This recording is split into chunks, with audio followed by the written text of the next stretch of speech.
Hello everyone and welcome to the Young and the Restless channel. I hope everyone is having a wonderful day. Before we begin, please hit the subscribe button and give this video a thumbs up.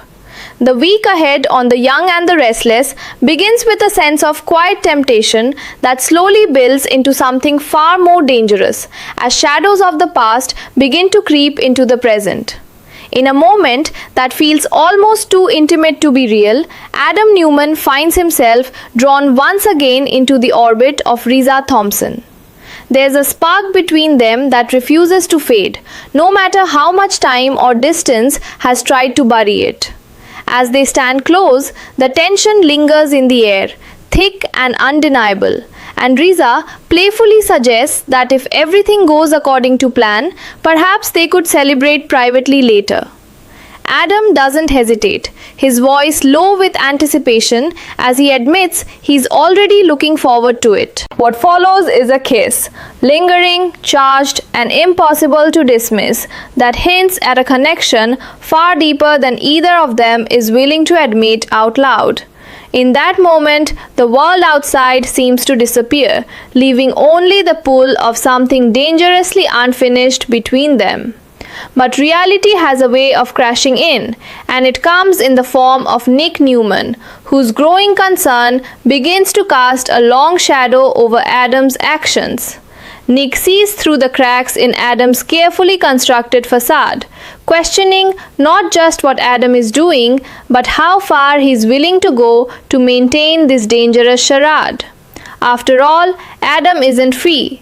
He's in a committed relationship with Chelsea Lawson, and every stolen moment with Riza edges him closer to betrayal.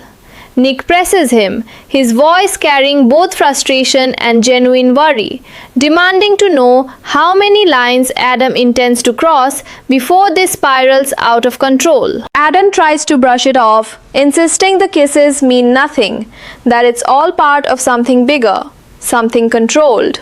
He claims there's a boundary he won't cross, a line he won't blur. But even as he says it, there's an unease beneath his words, a subtle crack in his confidence that suggests he may already be losing control. As the tension deepens, Adam begins slipping back into a darker version of himself, a mindset tied to his past, one that doesn't always play by the rules. There's a dangerous thrill in the way Riza leans closer, in the way she seems ready to take their connection beyond fleeting kisses and into something far more intimate. The pull is magnetic, almost intoxicating, and it raises a haunting question. Will Adam stop before it's too late? Or will he allow himself to be consumed by the very chaos he claims to control? The situation becomes a delicate balancing act between loyalty and desire, truth and deception, and every moment feels like it could tip the scales irreversibly. As the tangled web involving Riza and Matt Clark tightens, the stakes rise higher and the consequences loom closer. There's a growing sense that this isn't just a game anymore. It's a path that could lead to regret, heartbreak, and fallout that no one can escape. Meanwhile, in a completely different corner of Genoa City, a warm and nostalgic reunion begins to unfold, offering a striking contrast to the tension elsewhere. Malcolm Winters makes his return, stepping into the familiar surroundings of the athletic club, where he's greeted with genuine joy by Lily Winters and Devon Winters. Their smiles carry years of shared history, love, and resilience, and for a moment, everything feels lighter, filled with the comfort of family bonds that have stood the test of time. But the past isn't done making its presence known just yet. Later, at the cozy and ever-bustling Crimson Lights, Malcolm crosses paths with Dr. Stephanie Simmons, and what begins as a simple meeting quickly turns into something far more meaningful. As they talk, memories resurface, memories shaped by the influence of Olivia Winters and Drew Winters, who once believed Malcolm and Stephanie were destined for each other. There's a softness in Stephanie's voice as she reflects on those earlier days, recalling how others saw something special between them long before they fully understood it themselves. The conversation lingers, filled with subtle glances and unspoken emotions, and it becomes clear that the spark they once shared hasn't completely faded. Instead, it simmers just beneath the surface, waiting for the right moment to reignite.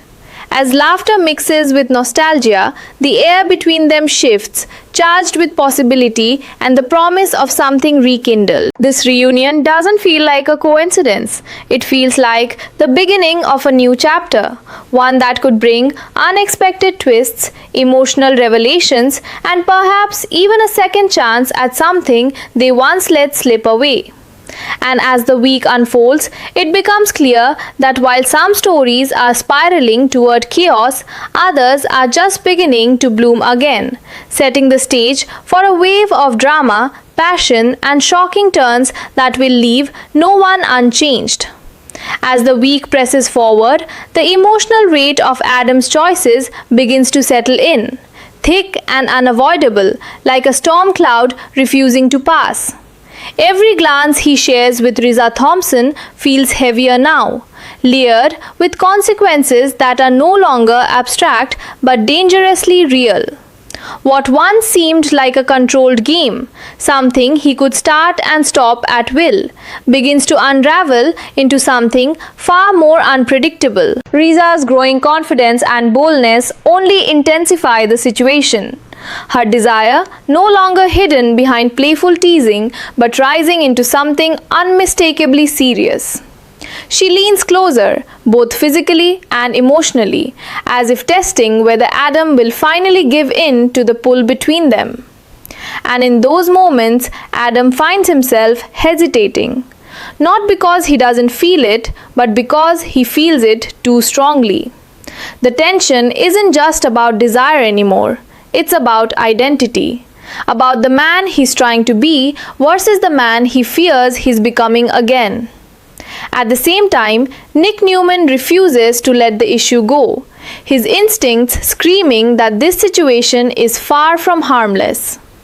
There's a protective edge to his concern, not just for Chelsea Lawson, but for Adam himself, who seems to be teetering on the edge of self-destruction. Nick has seen this pattern before, the way Adam convinces himself he's in control right before everything falls apart, and he's determined not to stand by and watch it happen again. Their conversations grow sharper, more intense, each word carrying the weight of years of complicated brotherhood and unresolved tension. Nick's question still hangs in the air, echoing louder with every passing moment. How far is Adam really willing to go? And the unsettling truth is that Adam may not know the answer anymore. The line he swore he wouldn't cross begins to blur, fading into something indistinct and dangerously easy to step over. As this internal battle rages, the looming presence of Matt Clark adds another layer of pressure, tightening the web that Adam has willingly stepped into. What started as a calculated move now feels like a trap, one where every decision carries the risk of irreversible fallout. There's a growing sense that Adam isn't just playing a role anymore, he's slipping into it, losing the distance that once kept him grounded. The persona he thought he could control begins to take hold, whispering justifications, dulling his sense of consequence. And in a quiet, unguarded moment, the possibility of regret flickers across his mind, not as a distant outcome, but as something imminent, something waiting just around the corner.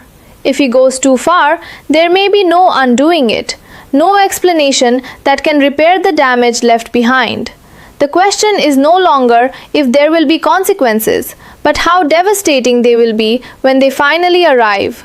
Yet, amid all this tension and looming chaos, a different kind of story continues to unfold, offering a softer, more reflective rhythm to the week's events. Malcolm Winters and Dr. Stephanie Simmons find themselves drawn deeper into their shared past, their conversations at Crimson Lights stretching longer, filled with laughter, memories, and a quiet sense of rediscovery.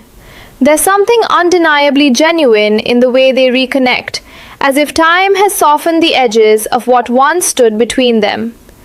The mention of Olivia Winters and Drew Winters lingers like a gentle echo, a reminder of how their story first began, nudged into motion by those who believed in them before they fully believed in themselves.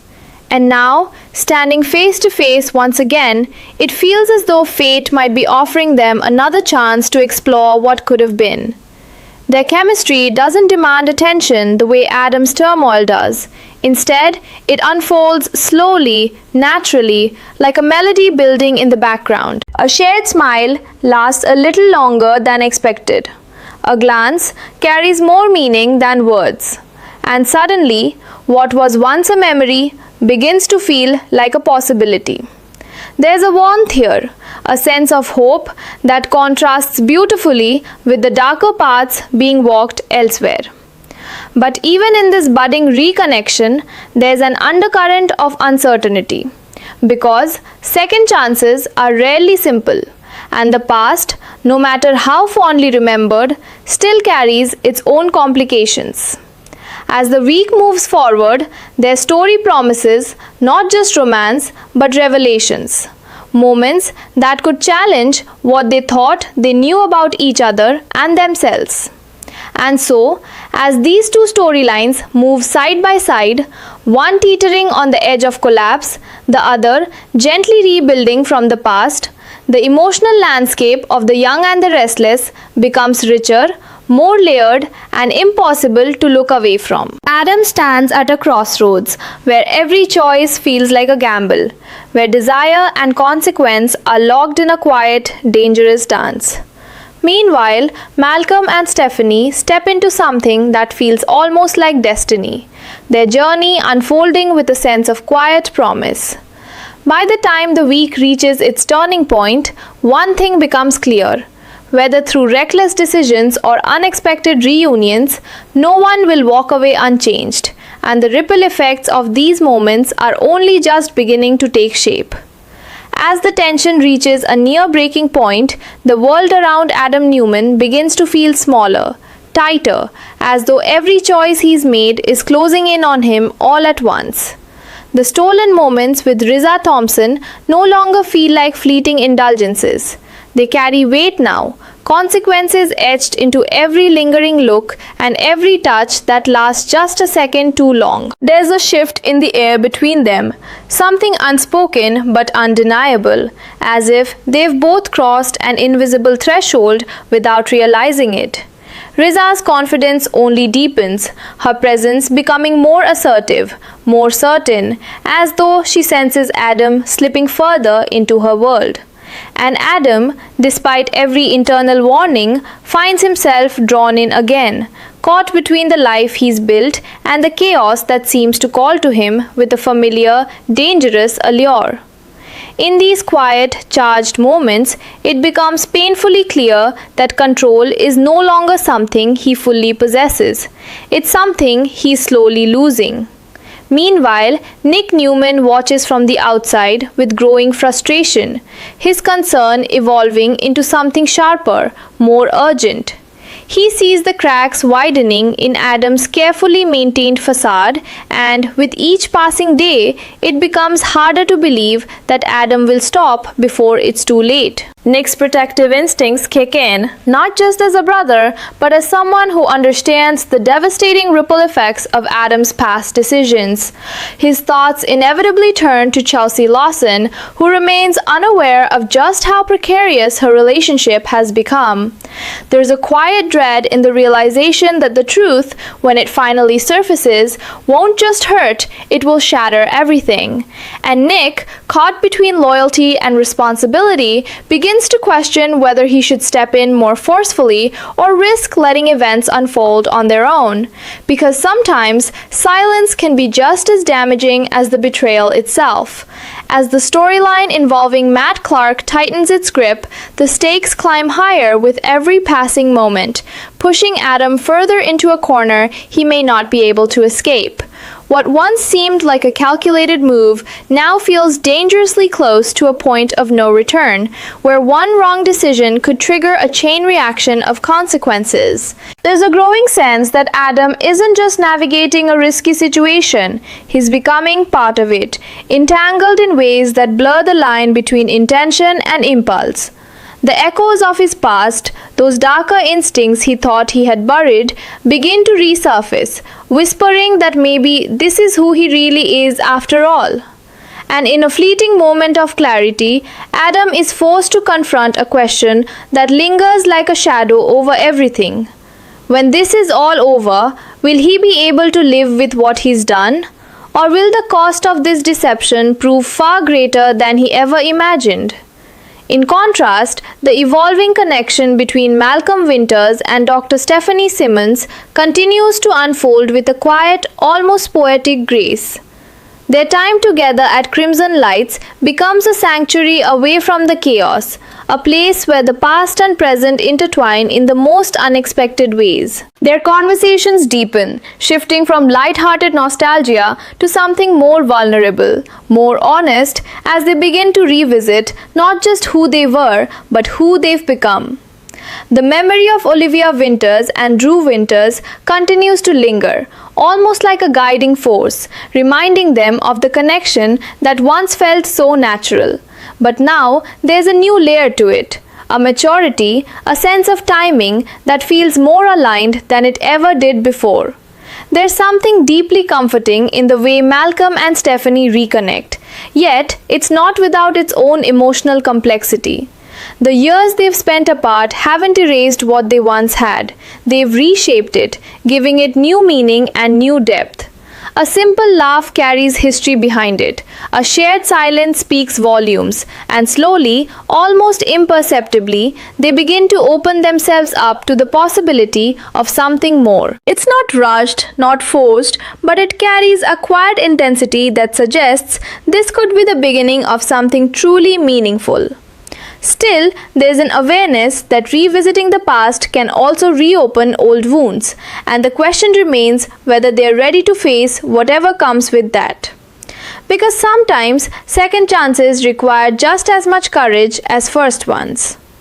As the week draws toward its dramatic peak, these two parallel stories begin to feel like opposing forces, one spiraling toward potential destruction, the other cautiously building toward hope. The Young and the Restless weaves these emotional threads together with precision, creating a tapestry of choices, consequences, and unexpected connections.